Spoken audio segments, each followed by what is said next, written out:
actually fish the other side of this point this time, because I think last time tide was running out as well. I might go around the other side this time.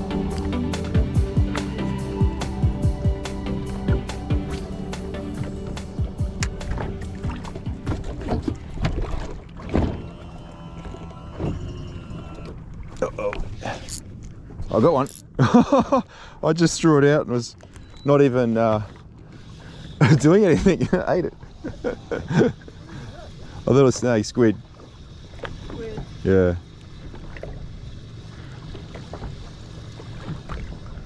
Cool. I don't want to get inked. Oh, he's got another one up behind it. Oh, there's two there. I'll quickly get this one off and try and get the other one. There's two right there. See the other one? Just come and stand up and have a look. See the other one? Just down from him? He's coming right up behind it. Just to the left of it? Yeah. All right, watch this. He's just disappeared. Ooh.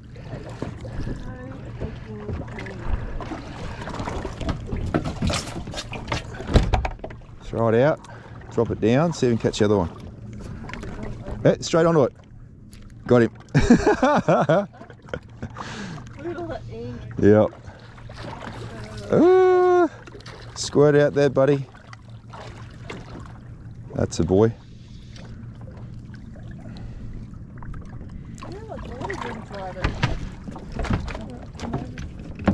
Alright, lift him in. He's just hanging on to it, eh? Let go, mate. I don't think he was even hooked, eh? He was just hanging on.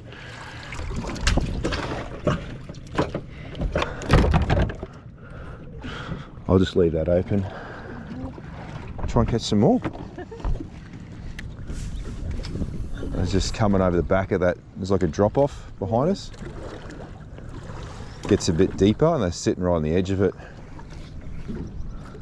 I was moving the outboard up because it's getting shallow. And I just felt it and was like, oh, it's heavy. I must have snagged the bottom. And I was like, no, I got one. There's another one. Yep, here's another one. Hey, don't let it squirt me. You're on in squirting. They're sitting on that where it's that drop off where it gets deeper. We're eating squid tonight. Well, another good sized squid. You and Riley are. Yeah, me and Riley. This one's hooked on the actual jig. Another good sized squid.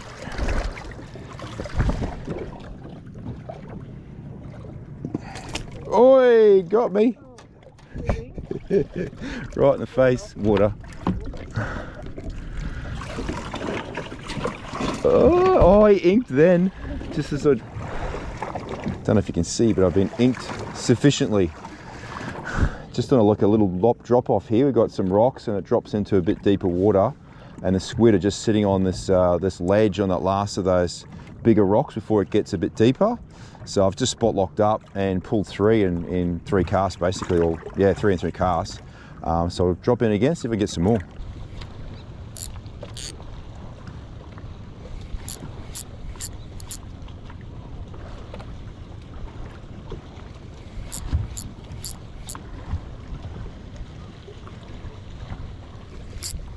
Yep, got one.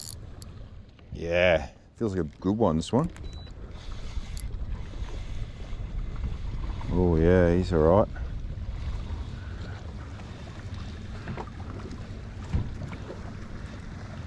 He's coming by himself. He didn't have a follow-up. Oh, big ink job. Whee! Oh, this one's got heaps of ink. Oh dear. Come on, get that ink out, buddy. Look at all that. It's mega ink. Whee! Up he comes. All right, there's another good one. You can see he's full of water. There's a little bit of ink in there. You can sort of tell, but they can reproduce that ink so quickly. You'll think, oh, there's no ink, and then all of a sudden they just squirt out a heap of ink. So I don't know how they do it, but they do it pretty quickly, and you got ink everywhere in no time at all. So I'm using a neon bright green in that pink color. I'll put the color code up on the screen for you to see. Yeah, another good squid. Sort of in the start of the season now, we're getting quite a few. just using the current here, coming in behind the current. They're sort of sitting facing into the current, feeding us, waiting for that bayfish to get sucked around the corner. And we're getting a few squid here on this on the squid jig. So I love eating these squid, so I'm going to catch a couple more and we'll go for a swim, I think. So Anzac Day today, and yeah, beautiful day as you can see. Great conditions here. We've come out late. Kids didn't want to come out for a swim, so we've left late, about 10 o'clock, and just shot over. We got the very start of the run out, getting a few squid.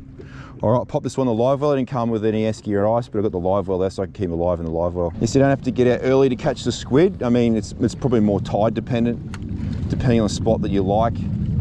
We'll fish better at different stages of the tide. And this spot here I do like around a high tide. Like the last run in, I've come in on the run out. My second spot, which is over there, I'm figuring it might be a bit busy. Here's another one. So I've come over here and I'm doing all right over here. So might end up over there, trying to catch a couple over there, but I'd say it might be pretty busy. It's a pretty popular spot. This one's a little bit less known. Ooh, that's another good squid, this one. That's a really good squid. Good size for this early in the year. Can't wait to see what they're like towards the end of the season. It'll be great. In he comes. Oh, he hasn't squirted much. Oh, there it is. Did you get any? No. Oh my God. It's all over the boat though. Yeah, I got to get it. Gotta clean that up. Bloody hell. He's playing coy.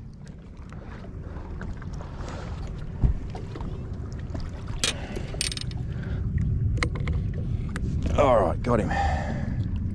Another good squid. They're all not huge, but they're good size. So what's that, 5 now, I think? All right, let's clean this ink up while I can.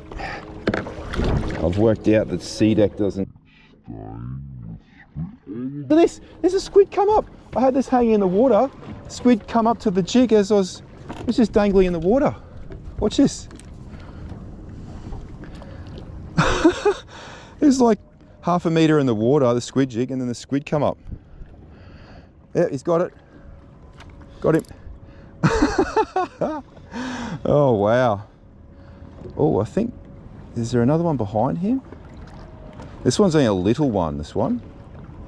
Might let this one go. Ah, no, I'm not that nice. I'm keeping it. Well, you can catch squid while you're not even working the jig. Number 6, I think. In you go. Whee! Little bit. Now let's just drop that in the water. And I'm going to put this in the rod. I've got rod holders in this boat, and you both got rod holders, so may as well take use of the rod holder. Not a big fan of rod holders, but look, I'm going to take use of it this time. Doesn't matter, it comes out pretty good, so. Oh, I've got one. Look, I've got one. I've got a squid. Oh, that one's tiny. It's just sitting up on the surface. I didn't even see anything. This is classic. All right, back in the rod holder job. Try and catch another one without doing anything. So you might be wondering why am I whipping the rod around like this. What you do is you can get the jig to dart from side to side. If you give it whack, slack, whack, slack, whack, slack, it'll make it dart from side to side. Bringing the squid in from further away, they'll see it from a longer distance. That's how the squid jig's designed to be worked. You can just leave it in the rod holder like I did before. You can just cast it out wide in. There's so many different retrieves you can do, but essentially the best way, or the way they're designed to be fished, is to have that darting action, and then on the free fall, those squid just grab it on the free fall. A longer, more parabolic rod gives you a better side-to-side action. So a specific squid rod will be better. Doesn't mean you have to use it, but it will impart a better action on the jig. Most squid rods are quite long. This one is only 7'6" because I don't need a long rod being in the boat. A lot of land-based squidding, you want to go for a longer rod to get a longer cast, cover more ground.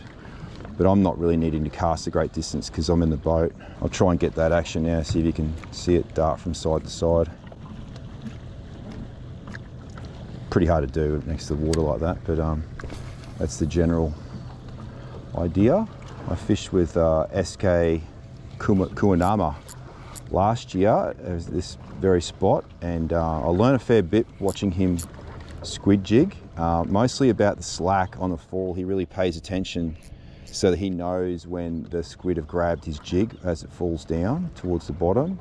I can't say I'm anywhere near as good at him at doing that as what he is. I'm used to a fish bite, which is a lot more easy to detect, but I did learn a fair bit about trying to manage your slack line as that lure sinks, so that he knows exactly when the squid grabs it, so he can strike and set those barbs in straight away, rather than have that squid holding onto that squid jig for a little bit and then maybe letting it go before you go to lift it again and set those spikes into it. Not big, but big enough. I've hooked him on the back. Look at that. Oh, face that way, buddy. I reckon he's got ink in him. Come on, ink out. Look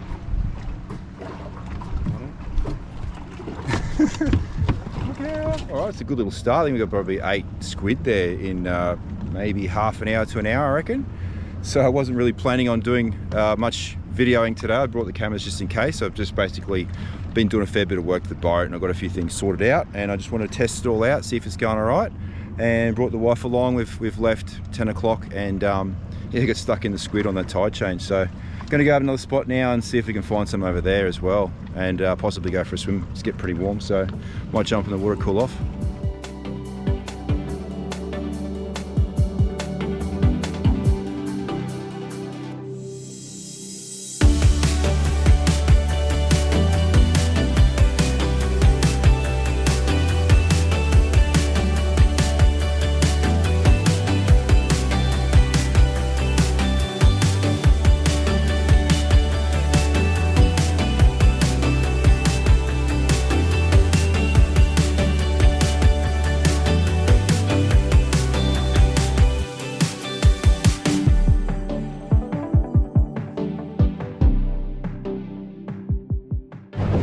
Alright, going to start heading back now. We just pulled up in Horseshoe Bay behind us here and had a bit of a swim, although it's a bit cool. So, seen a military plane fly just over the hill here. It's really low down, really close.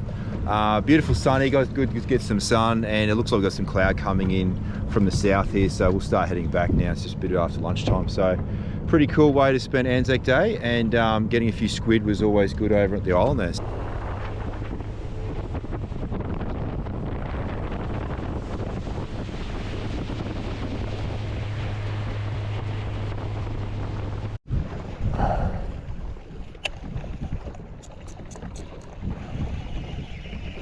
See if we'll eat a vibe.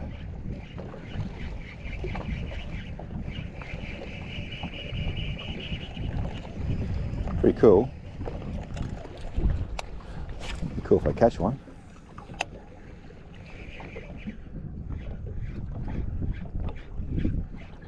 A couple of schools of them here. Another one behind as well, another school up there.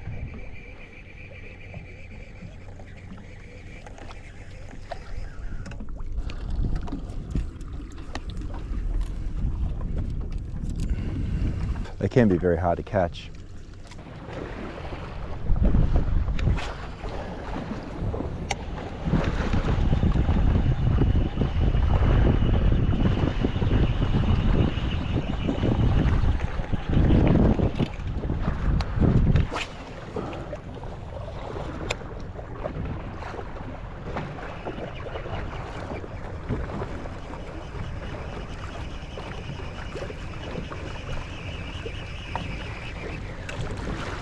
Not what you call tuna tackle I'm using. Oh, right in front of the boat. They're going nuts.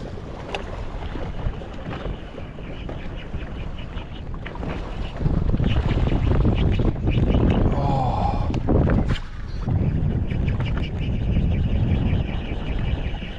Oh.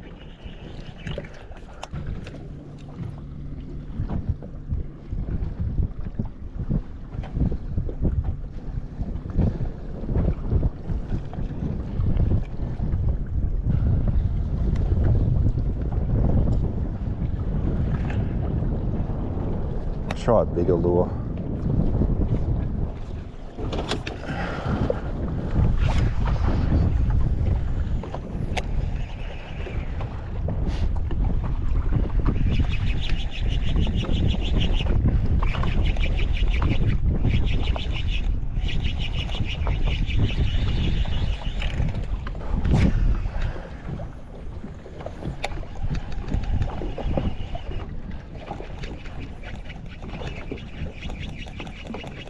Oh, come on.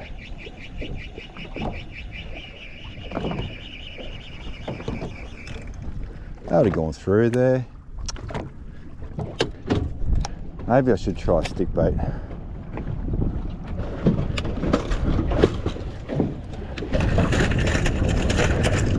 And a Gary in that colour.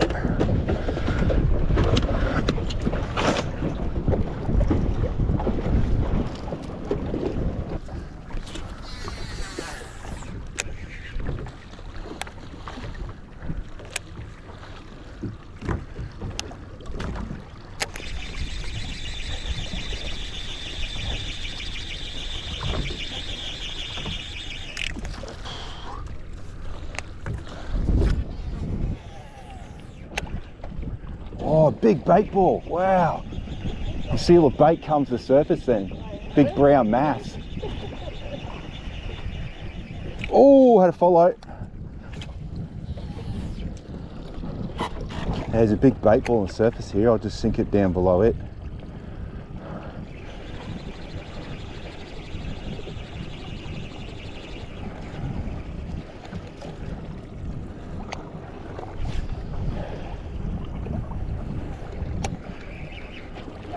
Oh, there's some bigger fish in that.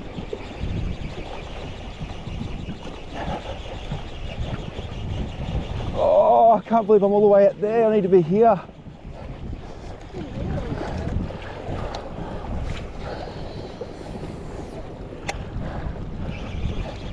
Oh, they just changed direction on me. Oh, God damn it.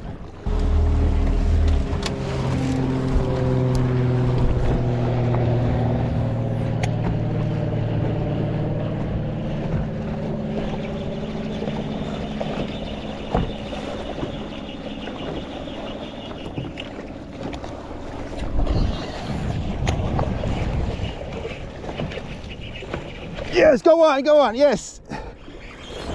Woohoo! Yes. Oh, he's coming back at me. Oh, pulled out. Oh, after all that hard work, swam back at me and pulled out. I deserved it. Damn you. They were chopping up real good. I was like, oh, come on. And yeah, one ate it. Like, yes, finally. Hook pulled out. He swam back at me really, really fast and I couldn't keep tension up. And slack line. Hooks come out. Hooks are sharp. Nothing wrong with the hooks. That's the lure, little Amagari again. I wouldn't say the cream in it, but I got an eat. All right, well, I'm gonna give up. I got the one hook up, pull the hooks, because the bait caster couldn't keep up with them. But that was cool. Sometimes going small doesn't work, going big you can, and that's got the bite again, like I did up in Horseshoe Bay last week. The Amagari got the eat, but yeah, hard to catch in Horseshoe Bay fish, obviously these ones. Plenty of bait here, so could be good. All right, we'll keep cruising. All right, I'm all cleaned up from today's little session on the squid. and having a swim. So I thought I'd give you a quick rundown on some of the stuff that I put into the boat. I've done all the work myself, but I have had a fair bit of help from Pro Talk Marine and Electrical there, Damien. He's given me a fair bit of advice about how to do it and what to use basically. So I'll run you through a couple of things that I put in that you might be interested in. So the first thing I put in is a rod buckle. These are really handy. It's just a retractable, like a seatbelt type arrangement to hold your rods on when you're traveling. This little clip there holds it on and retracts away really neatly. They're really handy. You can lay your rods along the deck here, and then I've got to fly off and jump around, that sort of thing. So it's really handy to have that one of them cut. I've just got to cut a small hole there and put in. There's a template that comes with it. You can line it up and put in there. So it's pretty cool. Live scope's all set up now. I've got the ram D-ball basically, and I bought one of these little spaces that go between the actual ram and the boat, and that way you can put your cord for the transducer through there and down into the boat through there. So it's all nice and neat, tidy. I've got one of those little quick release rail blazer mounts there just to hold that up, and that with that extra long D-ball arm, I can get that over the side. So I had to go the extra long arm. I come with an arm about this big, and it wasn't getting over the gunnel far enough and into the water, so I've gone for the extra long D-ball arm just to get that that pole right over the side and into the water. So that's all set up. Next one is a G-Fab mount here for the sounder. So again, a D-ball ram. We've got a ram here, and I think it's like a 50 centimeter high bracket. It's a G-Fab design. It's Australian built, and that holds the HDS Pro 10 up off the floor. Gives me really good vision when I'm standing at the front, looking at that live scope basically. Next thing I did was lighting. I went for Steady brand Surface 6 lights. So there's basically 6 lights. I've got 2, one each side at the front, and then I've got 4 in the sort of cockpit area. I've got one here, one there, and one there. I did stuff up here and I put the hole on the wrong side, so I've had to put it upside down, unfortunately.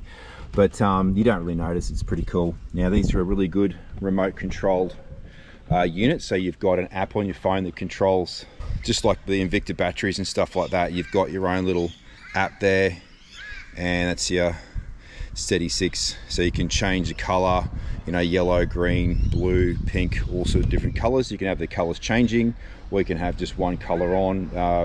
Change the intensity of the brightness, say up and down, darker or lighter.